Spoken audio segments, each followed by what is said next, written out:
My name is Philemon Town.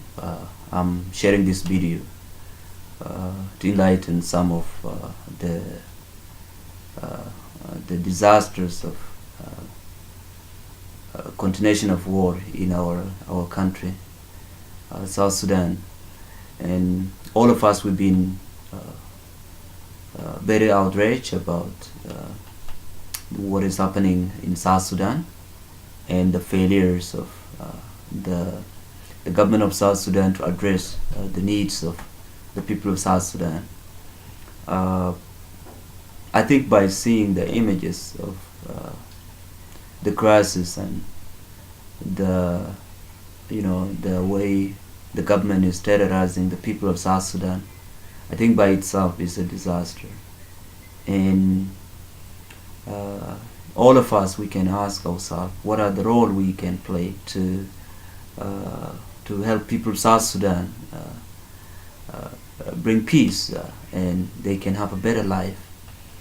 Uh, and that will, some of us question that when we think about this crisis, and that was not the way South Sudan fought for independence. The independence was the aspiration of South Sudanese to have a better life, start building their own country.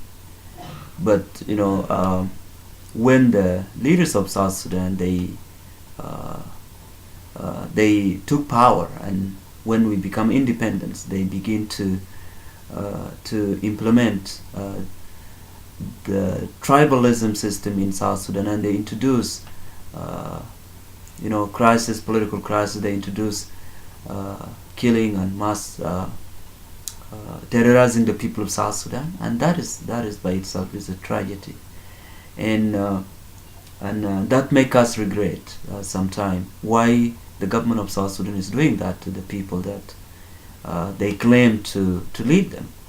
And even in the history of Sudan, they never did that to the people of South Sudan, even though we have a civil war, long civil war in South Sudan, between Sudan and South Sudan.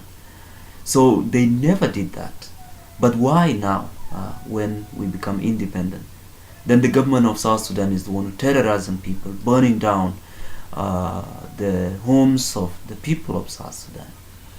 That is, the man who has a mindset, the man who has a common sense cannot do that.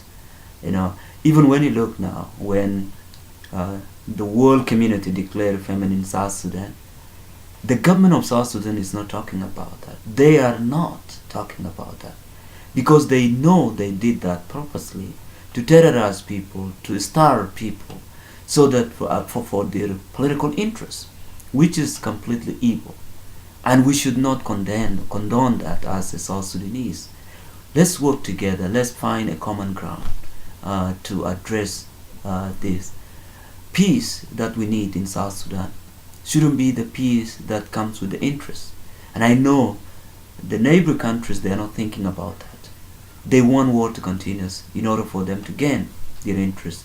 They want wrong leaders in South Sudan so that they can continue to manipulate. And the people of South Sudan will be the victims of that decision. So we have to stand together working for peace. It doesn't matter which tribe you belong. Tribes cannot change any difference. But when we work together collectively and understand why we are doing that, I think that will be the way we can address the government of South Sudan to stop violence, atrocities against the people. So I've been very sad when I see the images of the children of South Sudan, the images of women that has been raped, the image of women that left burning and nobody cared about. It is really tragedy. It makes us sad for that. The government shouldn't do that for the sake of peace. Okay, so to make South Sudan a better place, I think we need to work together collectively. Nobody is better than anybody, but when we build a very good system of governance, I think that will address the needs of South Sudanese. So when you look at the a politician that was running the country now. So you can understand clearly that they are not for the people. They are for their political interests. And the poor people of South Sudan, they are supporting them simply because they are from, their kins or their tribes. They are from, they are friends to them. So we have to change that mindset. So by educating our people, let them understand tribes cannot make you a better person. Tribalism can blind your positive thinking, and then you start doing violence against your brothers and sisters. So let's stop that and try to educate our people to think positively. Regions cannot bring peace. But if we all understand and then, accept our collective mistakes, that will enable us to think about how can we lay a foundation that generation of South Sudanese will benefit from it. You cannot, nation cannot be built by tribes, but nation can be established by policies and good governance, and then that will be example to next generation. But now the generation of South Sudanese, they are not learning anything, and the politicians, the leadership of South Sudan, they are not giving any example for the young people how they can, be a great leaders of tomorrow. So now, their way of leading affecting the young people. The young people of South Sudanese, they are not thinking about what is best for South Sudan. Now they begin to think about what is best for their tribe, which is completely wrong. And we have to change our mindset. Tribes is not bad. Tribes is, we have to believe that tribes is good. But when you push tribalism interest, I think that where the tribes will look bad. So I hope this video can touch you, and time has come for us to work as people of South Sudan in diasporas, neighbor countries, and in South Sudan. We need justice and accountability.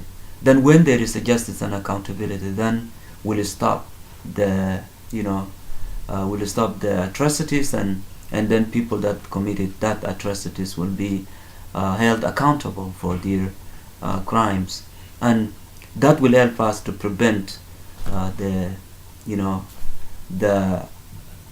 genocide or the bad leadership that is coming on the future. So these are the moment for us South Sudanese young people with the brilliant ideas. Let's bring our communities together. Let's tell them, educate them. Even that tribalism affecting us in diasporas. So South Sudanese are not coming together. That is not the way we should do. Diaspora should be the agencies of change in the country, and they have to focus. What divide our people we need to project. If it is a tribalism, how can we put the mechanism to deal with tribalism? If it is a good system of governance, how can we deal with that? How can we advocate for that? So in that case, in that regard, I think it will help us to advance South Sudan, and we can give hope to the people of South Sudan. Look at now the crisis. The South Sudanese, they scatter everywhere, neighbor countries, all over the world. Okay. And nobody cares about them. South Sudan don't care about them. So let's, stop dividing ourselves, and then let's work for peace and justice, bringing our people together for the better of South Sudan. The world is laughing at us. The world is seeing us like people that has no brain. So the same education that everybody gone through, it is the same education that some of us, inquired.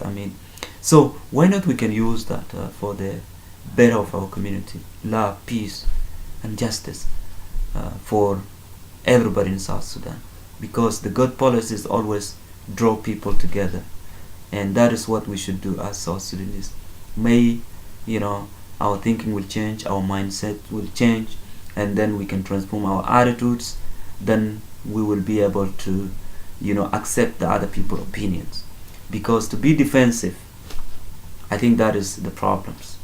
Defensive means you don't want to accept any truth, you don't want to accept anybody opinions, and that is not right. We have to let other people project their own ideas, their own opinions, then in a very good manner you can reflect on what you disagree and what you agree.